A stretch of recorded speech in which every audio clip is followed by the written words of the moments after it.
ito, gagamitin ang traffic person, no, for prostitution, no, any act or transaction and scheme involving the use of the person for sexual intercourse or lascivious conduct in exchange for money.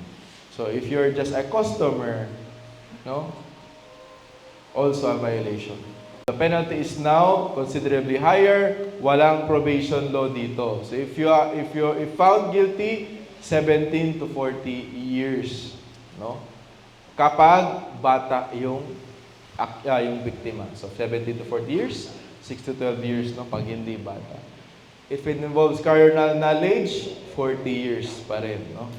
With a male or female trafficking victim and also involves the use of force or intimidation, alam nyo na. If user is a foreigner, after, makukulong siya dito, for example, may na-raid kayong German na guilty dito. After niyang ma-serve yung sentence, i-deport pa siya and then permanently barred from entering the country. Kapag public official, dismissed from service and shall suffer perpetual absolute disqualification. Okay?